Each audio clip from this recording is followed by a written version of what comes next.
ئاستی سەرەتایی وانەی سێیەم بەشی دووەم لێرن how to use the quick selection and lasso tool فێربوونی چۆنەتی بەکارهێنانی دیاریکردنی خێرا و ئەمڕازی لایسۆ. ئەمڕازی quick selection tool واتە دیاریکردنی خێرا لەگەڵ ئەمڕازی لاسۆ tool باسەکەین.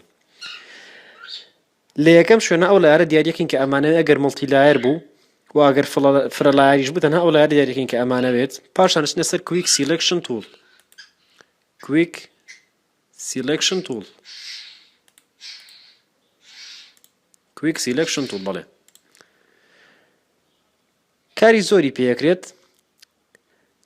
لێرە ئەوەی کە ئەمانەیە پێی بکەین لێرە ئەگەر کەمێک حەجمەکەی بچووکەینەوە بەم جۆرە ئەگەر لێرە ئەم ڕوبەڕەی پێ دیاری بکەین کلیکەکە ئەگرین و بەری ناین هەتاوەکو بەم جۆرە باشە.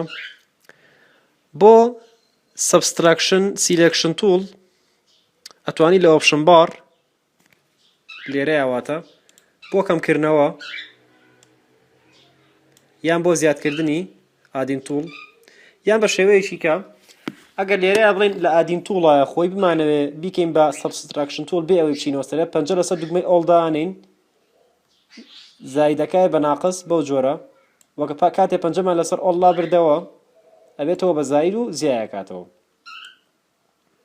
هەندێک شوێنەیە کە بە جوانی دیاریکراونین بۆ ئەم مەبەستەش لاسۆ توڵ بەکارێنین. لاسۆ توڵ ئەم جۆرەیە ئەم دیاریکردنەوەیانە لاسۆ توڵ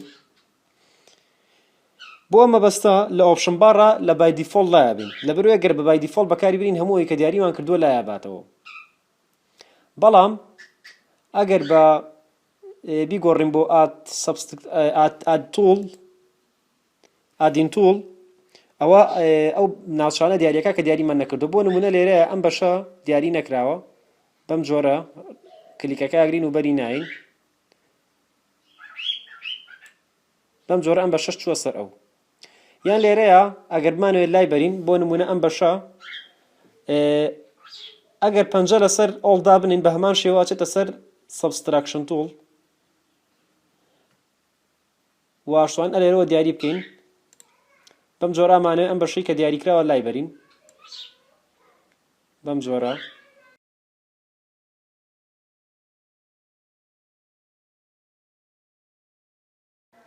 بەم جۆرە لامان برد پەیوەندی بۆەوە نەما. پاشان ئەگەر دەستکاریەکی تیا بکەین بچینە سەر لیستی image adjustment bright and contrast کاری بکەین بۆ نەبیگەینە سەر زائیدەن 61 ئەیبینین تەنها ئەو شوێنەی کە دیاریمان کردووە کاری تیاکرێ گەر ئەمە بمانێ بەم جۆرە بێ ئۆکەیەکەین پاشان چنە سەر لیستی select deselect دەکەین